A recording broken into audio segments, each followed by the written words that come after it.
savez qu'au mois de juillet 2024, le climat était plutôt pluvieux, les touristes étaient un peu absents, et donc la fréquentation était beaucoup plus faible que d'habitude. Par contre, on s'est rattrapé au mois d'août, et donc on a, financièrement, c'est aussi bien, voilà, il n'y a pas de problème. Et c'était là les 21 et 22 septembre, et là, comme d'habitude, on a noté une très forte affluence, ce qui pose toujours de problème, parce qu'on a plus de 20 personnes à gérer, c'est pas évident.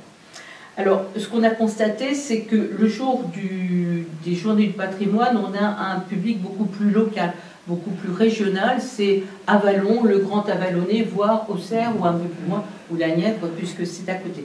Par contre, en été, on a des Français d'un peu partout, plutôt la partie est quand même de la France. On a beaucoup de Belges, des Anglais, des Suisses aussi. Maintenant, on voit l'arrivée des Suisses et on constate, si on leur pose des questions, que certains sont installés pas très loin. C'est quand même intéressant. Des Néerlandais. Alors on a constaté qu'ils sont plus nombreux, mais surtout qu'ils sont plus intéressés. Ils posent des questions et on est un peu incapable de leur répondre. Notre anglais est un peu déficient. L'allemand, on n'en parle pas. Alors on a réussi à trouver une jeune femme, Esther, qui a bien voulu nous traduire l'historique en néerlandais. Donc à partir de cette année, on pourra proposer une historique de la tour en néerlandais. Pour 2025, différentes actions. C'est bien sûr de reconduire notre action pour les Journées du Petit Patrimoine au mois de juin 2025. Les Journées du Petit Patrimoine et des Moulins sont organisées par l'association, la Fédération nationale Patrimoine et Environnement, à laquelle nous cotisons. Et chaque année, il y a un thème. Pour le mois de juin 2025, le thème est Terre à Terre. Le projet de rendre visible tout ce qui vient de la terre et qui devient patrimoine, et notamment l'édification des murs en torchis ou ici des bâtiments qui sont au passage.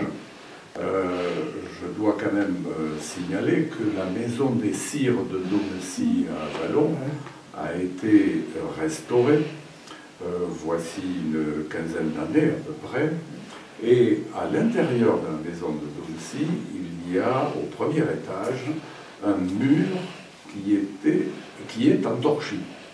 Et la restauration montre ce mur en torchis.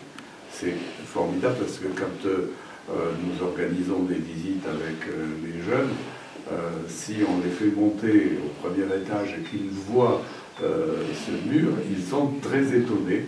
Ben voilà, terre à terre, c'est ce point-là. Et là, sur une idée originale, comme on dit de Catherine, des marque-pages. Et nous avons mis là à la vente 4 marque-pages. Et les deux qui partent comme des petits pains, ce sont ces deux-là, le plafond et Avallon de A à Z. Ensuite, il y a la lettre de M. Caristi pour sauver la tour de l'horloge. Et ici, les armoiries de la ville d'Avallon. Et donc, nous allons les rééditer. Et surtout, alors on a tête de gondole, comme disait Jean-Noël, cette carte de la ville d'Avallon. Cette carte de la ville d'Avallon est très, très achetée.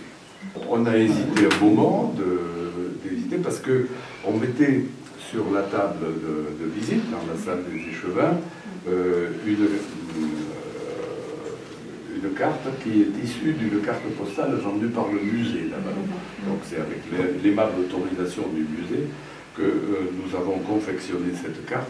Et comme des personnes nous demandaient d'acheter, on a eu l'idée de la faire plastifier.